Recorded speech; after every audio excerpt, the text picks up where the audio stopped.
ಒಂದು phone call, ಒಂದು OTP ಅಷ್ಟೇ ಸಾಕು ನಿಮ್ಮ ಜೀವನದ ಎಲ್ಲ ಕನಸುಗಳನ್ನು ಒಂದು ಕ್ಷಣದಲ್ಲಿ ನಾಶ ಮಾಡೋಕ್ಕೆ. ಇದು ಸಿನಿಮಾ ಸ್ಟೋರಿ ಅಲ್ಲ, ಇದು ನಿಜವಾಗಿ ನಡೆದ ಘಟನೆ. ನೀವೀಗ ಕೇಳೋ ಈ ಸ್ಟೋರಿ ನಿಮ್ಮ ಮನೆಯಲ್ಲೇ ನಡೆಯಬಹುದು. ಹಾಗಾಗಿ ಈ ವಿಡಿಯೋ ಸಂಪೂರ್ಣವಾಗಿ ನೋಡಿ, ಇದು ನಿಮ್ಮ ಜೀವ ಉಳಿಸಬಹುದು.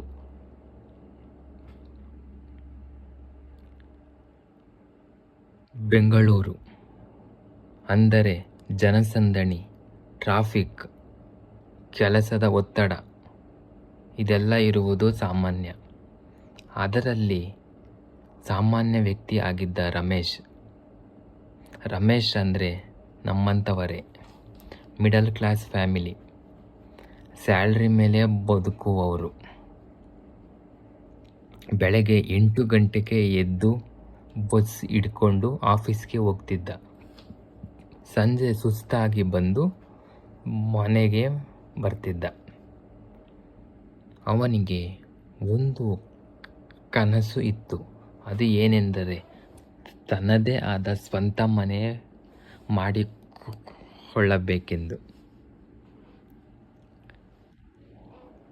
ನನ್ನ ಮಗಳಿಗೆ ಒಂದು ಒಳ್ಳೆ ಫ್ಯೂಚರ್ ಕೊಡಿಸಬೇಕೆಂದು ತುಂಬ ಆಸೆಯಿಂದ ಇದ್ದ.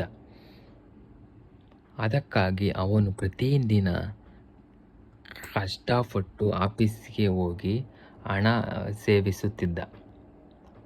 ಹಾಗೂ ಅವನ ಹೆಂಡತಿ ಲಕ್ಷ್ಮಿ, ಅವಳು ತುಂಬ ಸಿಂಪಲ್. ಗಂಡನ ಜೊತೆ ಕನಸು ಇಟ್ಕೊಂಡಿದ್ದಳು. ಇನ್ನು 2 ವರ್ಷದಲ್ಲಿ ನಾವು ಮನೆ ಕಟ್ಕೊತೀವಿ ಅಂತ ಎಲ್ಲರ ಹತ್ತಿರ ಹೇಳ್ಕೊಂಡು ಓಡಾಡ್ತಿದ್ದಳು. ಮತ್ತು ಅವಳ ಮಗಳ ಹೆಸರು ವರ್ಷ. ಅವಳಿಗೆ 5 ವರ್ಷ. ಅಪ್ಪ ನಮ್ಮ ಮನೆ ಯಾವಾಗ ಬರುತ್ತೆ ಅಂತ ಕೇಳ್ತಿದ್ದಳು. ರಮೇಶ್ ನಗುತ್ತಾ ಮಾಡೋಣ ಮಗಳೇ ಅಂತ ಭರವಸೆ ನೀಡ್ತಿದ್ದ ಮಗಳಿಗೆ. ಒಂದು ದಿನ ಸಂಜೆ 7 ಗಂಟೆ ರಮೇಶ್ ಊಟ ಮಾಡ್ತಾ ಇದ್ದ. ಫೋನನ್ನು ಚಾರ್ಜಿಂಗ್ಗೆ ಇಟ್ಟಿದ್ದವನು ಊಟ ಮಾಡುತ್ತಿದ್ದಾಗ ಅಚಾನಕವಾಗಿ ಒಂದು ಅನ್ನೋನ್ ನಂಬರಿಂದ ಫೋನ್ ಬಂತು ರಮೇಶ್ಗೆ. ಹೋಗಿ ಫೋನನ್ನು ಅಟೆಂಡ್ ಮಾಡಿ ಹಲೋ ಸರ್ ಅಂತ ಕೇಳಿದ. ಆಗ ಆ ಕಡೆಯಿಂದ ಫೋನ್ ಮಾಡಿದವರು, ನಾವು ಬ್ಯಾಂಕ್ನಿಂದ ಮಾತಾಡ್ತಿದ್ದೀವಿ, ನಿಮ್ಮ ATM ಕಾರ್ಡ್ ಬ್ಲಾಕ್ ಆಗಿದೆ. ಇಲ್ಲಿ ಒಂದು ಮುಖ್ಯ ವಿಷಯ ಏನೆಂದರೆ, ಸ್ಕ್ಯಾಮರ್ಸ್ ಹೇಗೆ ಕೆಲಸ ಮಾಡ್ತಾರೆ ಗೊತ್ತಾ? ನಿಮ್ಮ ಹೆಸರು ಗೊತ್ತು, ನಿಮ್ಮ ಬ್ಯಾಂಕ್ ಗೊತ್ತು, ನಿಮ್ಮ ನಂಬರ್ ಆಲ್ರೆಡಿ ಇದೆ. ಅವರು ನಿಮ್ಮ ಮೇಲೆ ನಂಬಿಕೆ ಕ್ರಿಯೇಟ್ ಮಾಡ್ತಾರೆ. ಆದ್ದರಿಂದ ಹುಷಾರಾಗಿ ಇರಬೇಕು. ಹಾಗೂ ಸರ್ ಟೆನ್ಷನ್ ಬೇಡ, ನಾವು ಹೆಲ್ಪ್ ಮಾಡ್ತೀವಿ. ನಿಮಗೆ ಒಂದು OTP ಬರುತ್ತೆ, ಅದನ್ನು ನೀವು ಹೇಳಿ, ನಾವು ಇದನ್ನು ಸರಿ ಮಾಡ್ತೀವಿ ಅಂತ ಹೇಳಿದ ಸ್ಕ್ಯಾಮರ್ಸ್.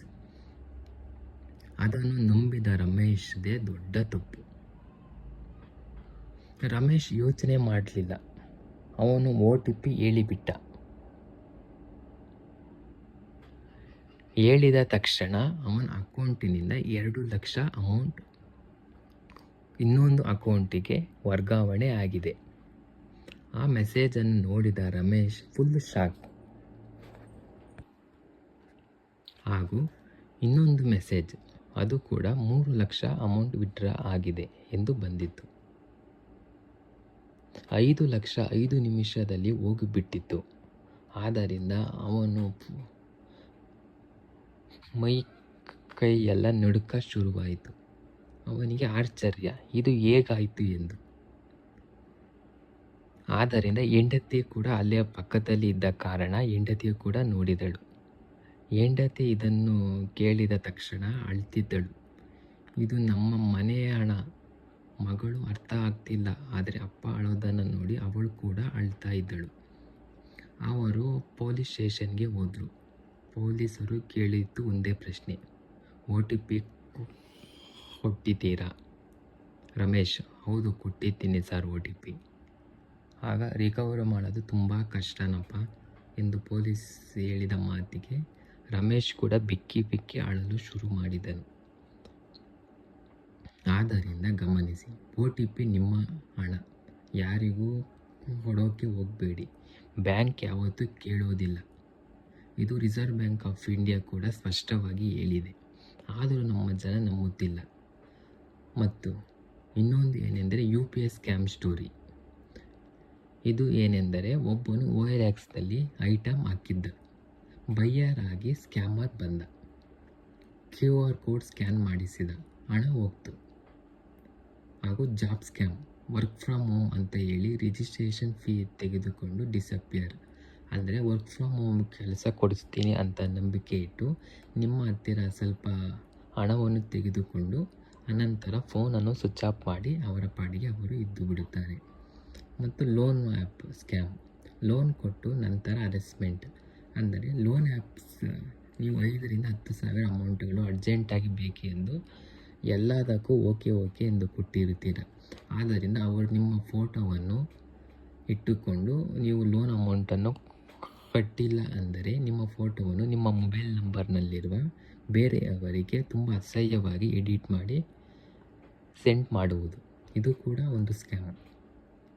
ಈ ಸ್ಟೋರಿಯಲ್ಲಿ ನಿಮಗೆ ಒಂದು ಪಾಠ ಕೊಡುತ್ತದೆ, ಏನೆಂದರೆ ನಾವು ಎಷ್ಟು ಜಾಗ್ರತೆಯಾಗಿ ಇದ್ದರೂ ಅಷ್ಟು ಒಳ್ಳೆಯದು. ಆದ್ದರಿಂದ ನಿಮಗೆ ಯಾರಾದರೂ OTP ಅಥವಾ ಮತ್ತೊಂದು ನಿಮ್ಮ ಮೊಬೈಲ್ನಲ್ಲಿ ಫೋನ್ ಮಾಡಿ ನಿಮಗೆ ಗೊತ್ತಿಲ್ಲದವರು ಕೇಳಿದರೆ ದಯವಿಟ್ಟು ಹುಷಾರಾಗಿ ಇರಿ ಎಂದು ಹೇಳುತ್ತಾ ನನ್ನ ಈ ಸ್ಟೋರಿಯನ್ನು ಇಲ್ಲಿಗೆ ಮುಗಿಸುತ್ತೇನೆ. ಧನ್ಯವಾದಗಳು.